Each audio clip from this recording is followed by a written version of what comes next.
So you guys know I've been pretty Transformers heavy here lately. I've been playing with a lot of my old action figures and my new action figures. It's because I bought a nice shelf set that has doors on it so that I can actually get to them and relive my childhood because it's fun.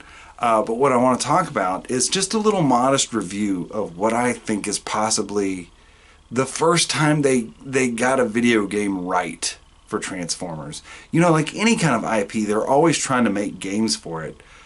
You can watch Angry Video Game Nerd. He did some Transformers games where you're playing as Ultra Magnus, and it's awkward and it's convoluted and it's 8-bit and it's terrible.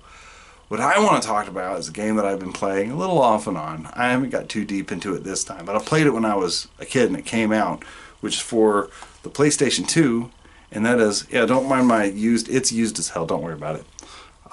Transformers Armada. Transformers Armada is, like I said, it's the game that it broke Transformers down to what it really needed to be, which is running, transforming, and driving, and shooting. I don't know really the technical side of how much farther they could have pushed the PlayStation 2, but realistically, this did everything you could ever expect out of a Transformers game for the PlayStation 2. You basically had 3 Transformers. They picked pretty hot, popular ones. You know, you had Hot Shot, Optimus Prime, and you had Red Alert. Red Alert being, I feel like the most obscure out of those 3, and but still the middle of the road. So you end up getting to know Red Alert as you play as Red Alert, because that's the one I tend to play with. It also introduced this concept, and maybe it was older. I'm going solely off of memory because I'm too lazy to research, of minicons. And minicons are this idea that they're a separate species of transformer that act almost as a symbiote and attach themselves to the larger transformers, and they give them more powers, or they enhance their own powers. And that's the whole premise behind the show. So like which is one thing that I feel like a lot of these IPs struggle with, is what is the motivation? You can't just go for world domination every single time. You've got to have real reasons.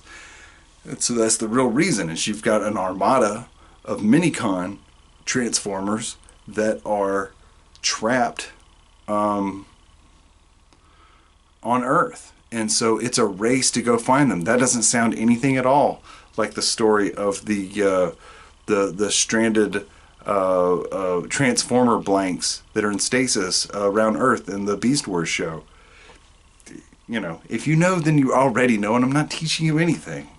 But the gameplay is pretty solid. One of the things that I like about it is that it feels clunky. One of the things I don't like about the Bayverse Transformers is they feel too organic. There's too many points of articulation, and they feel almost graceful to be a walking truck or a walking car or a helicopter or whatever.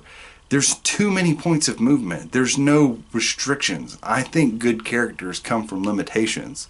And I think that one of the things that make Transformers into good characters for good stories is using their limitations. Limitations for movement, limitations from their size, limitations for their energy.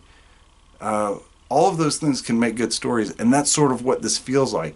Even the enemies, you fight name brand Transformers, you know, as boss fights, which is hard. It's the right level of challenging, in my opinion, and the loadout style is pretty simple. So there's some light customability depending on what kind of gameplay you want to do, which creates replayability, which is another great thing about a video game. It's deep where it needs to be deep, and it's simple where it needs to be simple. That's what I like about it. That's Transformers in a nutshell. If you get the opportunity to play it, I really think you should. I have a lot of fun with it. It's one of those games that I pick up and put down because of how easy it is to go, oh yeah, this is how you do it, and then just start playing again. It's not like a real heady, in-depth video game. So anyway, I'm going to go back to enjoying it. My name's AJ, and I hope that you liked this video at some point in time while watching it. If you did, you can leave a comment. I mean, you're already here. And then just subscribe for whatever random stuff that I decide I want to share with you guys. All right.